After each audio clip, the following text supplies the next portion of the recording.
দুপুর আমার বন্ধুরা, আমি তো বাড়ি এসেছি।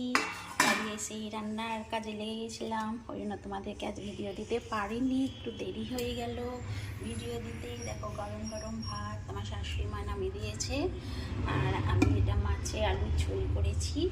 এটা হচ্ছে আমাদের পুকুরের মাছ, ভীষণ টেস্টি আর ভীষণ ভালো খেতে, জানো তো আমাদের পুকুরের মাছ এটা।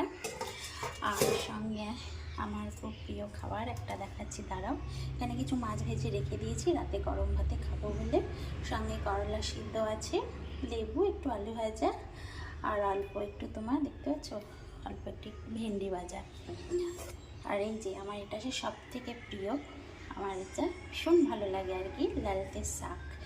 আমি যেখানে থাকি উত্তরবঙ্গে, ওখানে না লালতে শাক পাওয়া যায় না, কীরকম পাটের শাক পাওয়া যায়, ভীষণ তেতো তেতো খেতে। একবার নিয়ে এসে রান্না করে ফেলে দিতে হয়েছিল, তারপর থেকে আর প্রতিজ্ঞা করেছি আর খাবো না। তার জন্য এখানে যখন বাড়ি এসেছি, মুর্শিদাবাদ আমার বাড়ি, তখন লালতে শাক তো খেতেই হবে, আমার ভীষণ একটা প্রিয় খাবার। এই লালতে শাক আমার সব বন্ধুরা খায়, বান্ধবীরা, সব বন্ধু বান্ধবীরা আর কি বানায়, আমার ভীষণ লোভ লাগতো। যাই হোক, আমার সৌভাগ্য হয়ে গেল এই শাকটি খাওয়াতে। এই হচ্ছে আজকে আমার দুপুরের রান্না।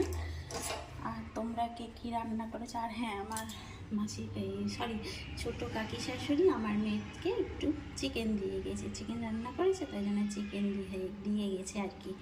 এই হচ্ছে তাহলে আজকে আমার দুপুরের খাবার। তোমাদের কি খাওয়া যদি হয়ে গেছে তাহলে তো জানাবে কে কী রান্না হয়েছে।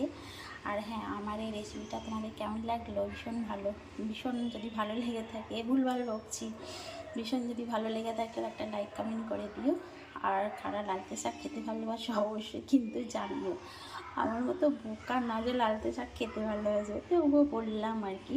যাই হোক, আজকের মতন যাই, তাহলে আবার পরের ব্লগে খুব তাড়াতাড়ি নিয়ে আসছি। আসলে সারা রাতে বাস জার্নি করে এসেছি তো, শরীরটা প্রচণ্ড টায়ার্ড বলে মানে ভুলভাল বকছি, দুলছে শরীর, রাতে ভালো ঘুম হয়নি, আর বাসে তো ভালো ঘুম হয় না জানো, ওই জন্য। যাই হোক, আজকের মতন যাই, পরের ব্লগ খুব তাড়াতাড়ি আসছি। টাটা।